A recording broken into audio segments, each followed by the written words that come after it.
Hello friends, आप देख रहे हैं सरकारी जॉब भर्ती और मैं हूं हेमेंद्र साहू। दोस्तों, आज के जो टॉपिक में देखने वाले हैं सामान्य विज्ञान से संबंधित महत्वपूर्ण जो क्वेश्चन आंसर है उसको देखने वाले हैं। दोस्तों, यहाँ जो है सीजीपीएससी का जो कंटिन्यू सीरीज चल रहा है इसका वीडियो नंबर 29वां है, यानी कि 28 वीडियो मैंने ऑलरेडी इसमें यूट्यूब में अपलोड करके रख दिया है। दोस्तों, आज के जो टॉपिक है उसमें प्रमुख वैज्ञानिक एवं उनसे संबंधित जो खोज किए हैं उनसे लगभग 40 क्वेश्चन को देखने वाले हैं, जो कि आपके आने वाले किसी भी एग्जाम है उसके लिए काफ़ी इंपॉर्टेंट है। तो दोस्तों, अगर आप चैनल पर नए हो तो चैनल को जरूर सब्सक्राइब कर देना, बेल आइकन को जरूर दबा देना। साथ ही इस वीडियो का अगर आपको फ्री पीडीएफ चाहिए तो हमारे टेलीग्राम चैनल पर जाना, वहाँ से आप लोगों को फ्री पीडीएफ मिल जाएगा। चलते हैं वीडियो की तरफ। अभी जो पिछले वीडियो में आप लोगों के लिए होमवर्क दिया था उसको भी देख लेते हैं। क्या था कि बिरसा मुंडा जनजाति नायक पुस्तक के लेखक कौन है? इसका जो सही जवाब आ जाएगा प्रोफेसर आलोक चक्रवाल। प्रोफेसर आलोक चक्रवाल इसके आंसर रहेगा, जिन्होंने बिरसा मुंडा जनजाति नायक पुस्तक को लिखा है। आज का पहला प्रश्न देखते हैं, यहाँ पर जो है सामान्य विज्ञान से संबंधित है कि रेडियो एक्टिविटी की खोज किसने की थी। तो आपको ये बताना है कि रेडियो एक्टिविटी की खोज किसने की थी। सही जवाब आ जाएगा हेनरी बेकुलर। हेनरी बेकुलर इसका आंसर रहेगा। दूसरा है, दोस्तों अगर आप लोगों को याद है तो अपने हिसाब से एक बार लगा के देखना आंसर, है ना, और लास्ट टाइम कमेंट करके ये बताना कि आपका स्कोर कितना गया है। दूसरा प्रश्न है कि एंटीसेप्टिक सर्जरी का सूत्रपात किसने किया था। दोस्तों, ये ऐसा प्रश्न है जो सीजीपीएससी और खासकर से जो व्यापम में हमेशा पूछे जाते हैं, इसीलिए कह रहा हूँ कि अभी की तैयारी ये समझ के करना है कि आपके लिए हमेशा जो आने वाले एग्जाम है उसके लिए काम आएगा। यहाँ पर बोला क्या गया है कि एंटीसेप्टिक सर्जरी का सूत्रपात किसने किया था। सही जवाब किया जाएगा जोसेफ लिस्टर। जोसेफ लिस्टर ने एंटीसेप्टिक सर्जरी का सूत्रपात किया है। अगला है 1948 में गठित परमाणु ऊर्जा आयोग के अध्यक्ष कौन थे। तो भारत देश में 1948 में जो गठित परमाणु ऊर्जा आयोग के अध्यक्ष कौन थे। सही जवाब आ जाएगा होमी जहांगीर भाभा। होमी जहांगीर भाभा इसका आंसर रहेगा। अगला है E is equal to M C square का प्रतिपादन किसने किया था। तो E is equal to M C square का प्रतिपादन किसने किया था। दोस्तों, ये बहुत ही इंपॉर्टेंट है, ये हमेशा पूछे जाते हैं जब भी विज्ञान की बात होता है। तो फिर ये जो सिंबल देख रहे हो आप, वहाँ इसका मतलब है कि जो अल्बर्ट आइंस्टाइन रहेगा, है ना, इसका जो प्रतिपादन किया है अल्बर्ट आइंस्टाइन ने किया है। इन्होंने ब्लैक होल का जो सिद्धांत दिया था उसके आधार पर। अगला है मोटर गाड़ी के चालक के सामने लगा रहता है। तो मोटर गाड़ी के चालक के सामने जो लगा रहता है दर्पण का क्या नाम है। जैसे कि कोई ट्रक चला रहा है सामने वाला, है ना, यहाँ पर ड्राइवर है और इधर दर्पण लगा रहता है जो पीछे देखता है, इधर दर्पण लगा रहता है जो पीछे देखता है, एक सामने में लगा रहता है जो कांच लगा रहता है सामने देखने के लिए, है ना। तो कहने का मतलब क्या है, जो सामने लगा रहता है वहाँ कौन से दर्पण है। तो उत्तल दर्पण इसका सही जवाब रहेगा। अगला प्रश्न है सापेक्षिकता का सिद्धांत किसने दिया था। तो सापेक्षिकता का सिद्धांत किसने दिया था। इसका जो आंसर किया जाएगा आइंस्टीन ने दिया था। आइंस्टीन ने दिया था सापेक्षिकता का सिद्धांत है। सातवां प्रश्न है चंद्रशेखर वेंकट रमन को नोबेल पुरस्कार कब मिला था। दोस्तों, बहुत ही इंपॉर्टेंट है। यहाँ पर प्रश्न क्या बोला गया है कि चंद्रशेखर वेंकट रमन को नोबेल पुरस्कार कब दिया गया था। इसका जो आंसर आ जाएगा 1930 में दिया गया था। दोस्तों, 1930 में दिया गया था रमन प्रभाव के कारण, है ना, इसको जो है हिंदी में रमन प्रभाव भी कहा जाता है, इसलिए उनको दिया गया था। अगला है परमाणु के नाभिक की खोज किसने की थी। तो किसने किया था जो परमाणु के नाभिक की खोज। सही जवाब क्या जाएगा रदरफोर्ड। रदरफोर्ड इसका आंसर रहेगा। अगला है सूर्य के द्रव्यमान के 1.4 गुने द्रव्यमान को कहा जाता है। देखो, सूर्य के जो द्रव्यमान है 1.4 गुने द्रव्यमान को कहा जाता है। तो क्या कहा जाता है उसे।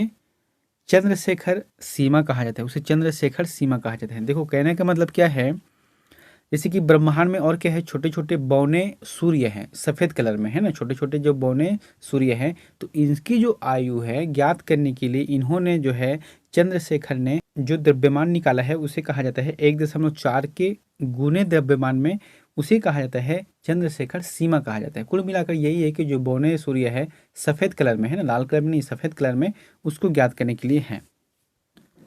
अगला है केस्कोग्राफ नामक यंत्र की खोज किसने की थी। बहुत ही अच्छा है। तो केस्कोग्राफ नामक यंत्र की खोज किसने की थी। इसका जो आंसर क्या रहेगा, जगदीश चंद्र बोस रहेगा, है ना, जगदीश चंद्र बोस ने किया था। दोस्तों केस्कोग्राफ मतलब होता क्या है, ये जो है पौधे की जो आयु संबंधी जानकारी है, ठीक है, उसकी वृद्धि संबंधी जानकारी है, उसमें ज्ञात किया जाता है। अगला है, केंद्रीय चावल अनुसंधान संस्था कहाँ अवस्थित है। केंद्रीय चावल अनुसंधान संस्था देश की बात कर रहे हैं तो फिर इसका जो जवाब आ जाएगा कटक रहेगा, कटक में स्थित है। एक कटक कहाँ है, उड़ीसा में है। अगला है, केंद्रीय औषधि अनुसंधान संस्था कहाँ है अवस्थित है। तो केंद्रीय औषधि अनुसंधान संस्था कहाँ स्थित है, सही जवाब क्या जाएगा लखनऊ, लखनऊ में स्थित है, यूपी में। अगला है, the history of Hindu science किसकी अनुपम कृति है।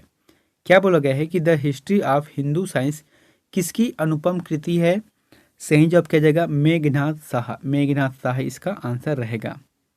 अगला प्रश्न है, चेचक के टीके की खोज किसने की थी। तो चेचक के टीके की खोज किसने की थी, सही जवाब क्या जाएगा एडवर्ड जेनर रहेगा, एडवर्ड जेनर ने चेचक के टीके की खोज की है। अगला है, किसने बताया कि पृथ्वी अपने अक्ष पर घूमती हुई सूर्य की परिक्रमा करती है। तो सबसे पहले किसने बताया था कि पृथ्वी सबसे मतलब अपने अक्ष पर पहले घूमती है, फिर वहाँ घूमते घूमते सूर्य की परिक्रमा करती है, सही जवाब किया जाएगा आर्यभट्ट ने बताया है। दोस्तों यहाँ जो आज का जो टॉपिक है काफ़ी इंपॉर्टेंट है आप लोगों के लिए, खासकर से जो खोज वाला संबंधित प्रश्न है उसमें पूछे जाते हैं, हमेशा पूछे जाते हैं। अगला प्रश्न है, न्यूट्रॉन की खोज किसने की थी। तो न्यूट्रॉन की खोज किसने की थी, सही जवाब किया जाएगा जेम्स चैडविक, जेम्स चैडविक ने न्यूट्रॉन की खोज की थी। अगला है, केंद्रीय वनस्पति अनुसंधान संस्था कहाँ अवस्थित है। तो केंद्रीय वनस्पति अनुसंधान जो संस्था है वह कहाँ स्थित है, लखनऊ में है। अभी एक और बताया था औषधि अनुसंधान, तो वो भी लखनऊ में है, और वनस्पति अनुसंधान ये भी लखनऊ में है। अगला है, परमाणु के सिद्धांत का प्रतिपादन किसने किया था। तो किसने किया था परमाणु के सिद्धांत का प्रतिपादन जो है, सही जवाब आ जाएगा जॉन डाल्टन, है ना, जॉन डाल्टन ने किया था। अगला है, द ओरिजिन ऑफ स्पेसीज किसकी रचना है। द ओरिजिन ऑफ स्पेसीज किसकी रचना है, इसका जो आंसर किया जाएगा चार्ल्स डार्विन, चार्ल्स डार्विन की रचना है।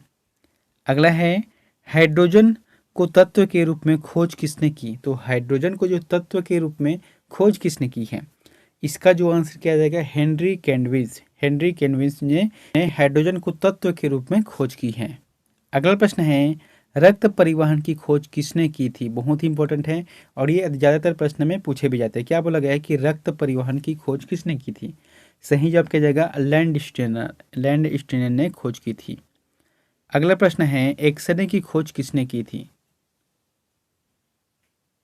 आपको ये बताना है कि एक्सरे की खोज किसने की थी, इसका जो आंसर किया जाएगा डब्ल्यू.सी. रोंटजन, डब्ल्यू.सी. रोंटजन ने एक्सरे की खोज की थी।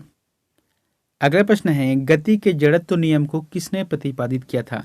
तो सबसे पहले जो गति का जड़त्व है उसके नियम को प्रतिपादित किसने किया था, यहाँ पर जो आंसर किया जाएगा न्यूट्रॉन रहेगा, सॉरी न्यूटन रहेगा। ठीक है दोस्तों, न्यूटन ने जो है गति के 3 नियम बताया है, ठीक है, तीनों नियम काफ़ी इंपॉर्टेंट है।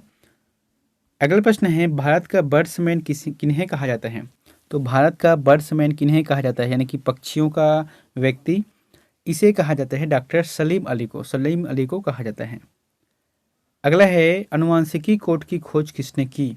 तो अनुवांशिकी कोड की खोज जो है किसने किया था, हरगोविंद खुराना, हरगोविंद खुराना ने अनुवांशिकी कोड की खोज की थी। अगला प्रश्न है, टेलीस्कोप का निर्माण किसने किया था। तो टेलीस्कोप जो दूर के वस्तु को देखा जाता है, इसकी निर्माण किसने किया था, सर्वप्रथम गैलीलियो ने किया था, गैलीलियो ने टेलीस्कोप की निर्माण किया था। अगला प्रश्न है, लाइसोसोम की खोज किसने की थी। तो लाइसोसोम की जो खोज है वह किसने की थी, सही जवाब किया जाएगा सी.डी. डुबे, सी.डी. डुबे ने किया था। यहाँ पर डुबे है ना कि दुबे है। अगला है, प्राकृतिक चयन का सिद्धांत किसने दिया। तो प्राकृतिक जो चयन है इसका सिद्धांत है वह किसने दिया है, आंसर आ जाएगा डार्विन, डार्विन ने दिया था सर्वप्रथम। अगला है, लाइकेन की खोज किस वैज्ञानिक ने की थी। तो लाइकेन की जो खोज है सर्वप्रथम किस वैज्ञानिक ने की थी, सही जवाब किया जाएगा तुलासने, तुलासने ने लाइकेन की खोज की थी। अगला है, सर्वप्रथम जीवाणु का पता किसने लगाया था। तो सर्वप्रथम जीवाणु का जो पता है वह किसने लगाया था, आंसर जाएगा ल्यूवेनहॉक, ल्यूवेनहॉक ने सर्वप्रथम जीवाणु का पता लगाया था। अगला है पेनिसिलिन की खोज किसने की थी, बहुत ही इंपॉर्टेंट है। जो पेनिसिलिन की खोज है वहाँ किसने किया था, अलेक्जेंडर फ्लेमिंग। अलेक्जेंडर फ्लेमिंग ने पेनिसिलिन की खोज की थी। अगला है कोशिका शब्द का प्रयोग सर्वप्रथम किसने किया था, तो कोशिका शब्द का सर्वप्रथम प्रयोग किसने किया था, रॉबर्ट हुक। रॉबर्ट हुक ने किया था।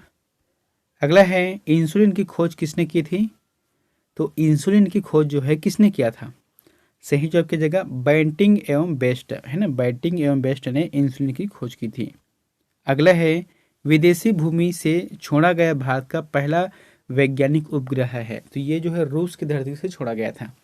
तो भारत का पहला वैज्ञानिक उपग्रह कौन सा है, आर्यभट्ट। आर्यभट्ट के नाम से उसे जाना जाता है।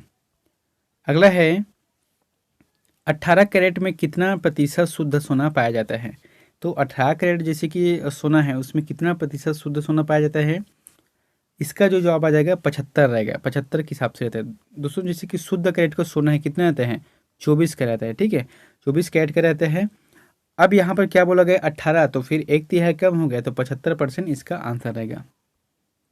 अगला है गामा किरण की खोज किसने की थी, तो गामा किरण की जो खोज है किसने किया था, इसका जो आंसर रहेगा पाल विलार्ड। पाल विलार्ड ने गामा किरण की खोज की थी।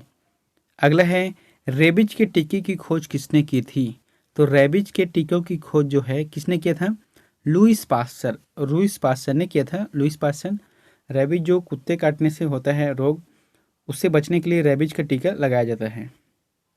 अगला है प्राकृतिक वरण जिसे कहा जाता है नेचुरल सिलेक्शन का नियम किसके द्वारा प्रतिपादित किया गया, तो नेचुरल सिलेक्शन का जो नियम है किसके द्वारा प्रतिपादित किया गया, सही जवाब आ जाएगा अल्फ्रेड नोबल। अल्फ्रेड नोबल के द्वारा प्रतिपादित किया गया।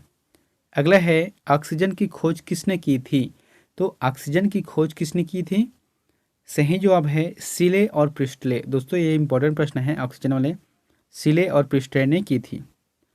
अगला है गुरुत्वाकर्षण नियमों के आविष्कारक कौन हैं, तो गुरुत्वाकर्षण नियम के जो आविष्कारक है वो कौन है, न्यूटन है। अभी बताया था न्यूटन, जिन्होंने 3 नियम दिया है। दोस्तों यहाँ प्रश्न आप लोगों के लिए होमवर्क है, तो इसका आंसर प्लीज कमेंट बॉक्स पर जाकर जरूर बताएं। प्रश्न क्या बोला गया है कि जल में तैरते हिमखंड का आयतन दिखाई देता है, यानी कि कोई जैसे कि बर्फ है, अब वहाँ जल में तैर रहा है, तो हमको कितने भाग दिखाई देते हैं, क्योंकि उसका जो है अधिकांश हिस्सा डूबा रहता है।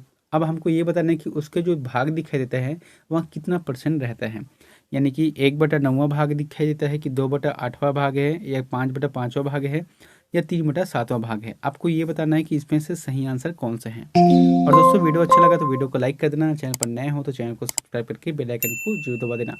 मिलते हैं नेक्स्ट वीडियो में एक नई जानकारी के साथ। Thank you.